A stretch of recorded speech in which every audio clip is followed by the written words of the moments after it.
Assalamualaikum warahmatullahi wabarakatuh. Perkenalkan, nama saya Isna Khairotunisa dari Prodi PGMI 2B dengan NIM 210201054 Universitas Nahdlatul Ulama Sunan Giri Bojonegoro.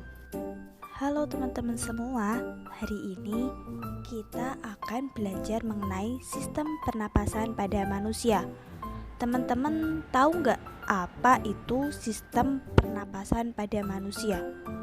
Kalau belum tahu, yuk simak videonya sama-sama.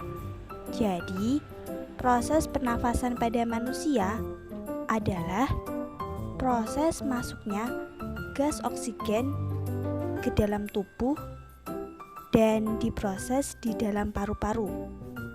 Nah, kemudian setelah itu dikeluarkannya gas karbon dioksida setelah proses di dalam paru-paru selesai.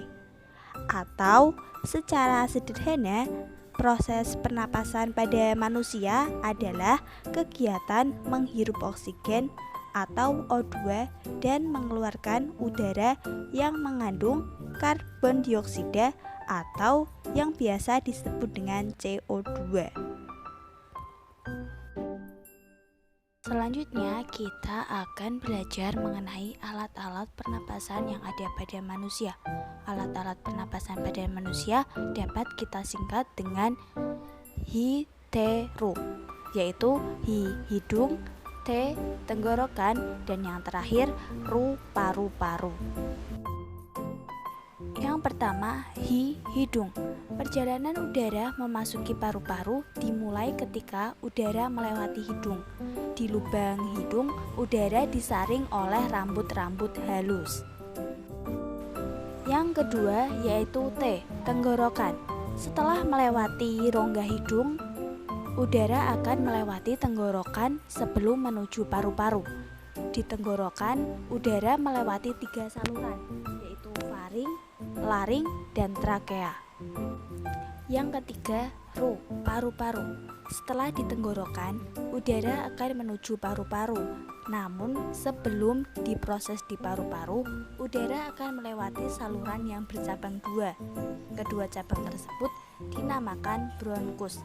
Setiap bronkus terhubung dengan paru-paru sebelah kanan dan kiri. Bronkus bercabang-cabang lagi.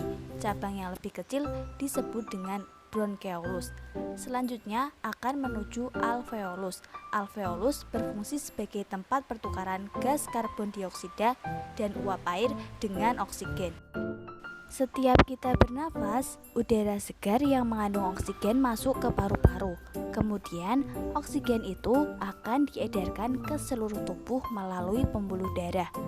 Dan di saat yang bersamaan, karbon dioksida dikeluarkan dari dalam tubuh melalui paru-paru. Selanjutnya kita akan belajar mengenai fase pernapasan pada manusia. Fase pernapasan pada manusia terbagi menjadi inspirasi dan ekspirasi. Inspirasi adalah proses ketika udara masuk ke dalam saluran pernafasan. Inspirasi terjadi saat kita menghirup udara. Selanjutnya yaitu fase ekspirasi adalah proses ketika udara keluar dari saluran pernafasan. Ekspirasi terjadi saat kita menghembuskan nafas.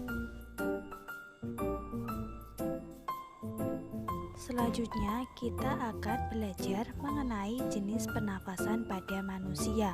Yang pertama ada pernafasan dada. Pernafasan dada mempunyai proses inspirasi, yaitu terjadi ketika otot antar tulang rusuk berkontraksi. Tulang rusuk akan terangkat dan rongga dada membesar. Tekanan udara dalam rongga dada menurun sehingga terjadi aliran udara dari lingkungan ke dalam saluran pernafasan. Yang kedua yaitu ekspirasi. Terjadi ketika otot antar tulang rusuk mengendur yang menyebabkan mengecilnya rongga dada. Selanjutnya pernafasan perut. Selama inspirasi, otot diafragma berkontraksi sehingga posisi permukaan diafragma menjadi mendatar. Akibatnya volume rongga dada dan paru-paru akan membesar. Sebaliknya, selama proses ekspirasi, otot diafragma mengalami relaksasi sehingga mengakibatkan posisi diafragma menjadi melengkung ke atas. Akibatnya, volume rongga dada dan rongga paru-paru mengecil. Adapun gangguan alat pernafasan dapat disebabkan oleh debu, asap, bau tak sedap, dan juga kuman penyakit. Penyakit pada alat pernafasan manusia. Yang pertama, ada penyakit influenza. Yang kedua, ada flu burung. Dan yang terakhir, ada TBC paru-paru. Demikian materi mengenai sistem pernafasan pada manusia yang dapat saya sampaikan. Apabila terdapat kurang dan lebihnya, saya mohon maaf yang sebesar-besarnya.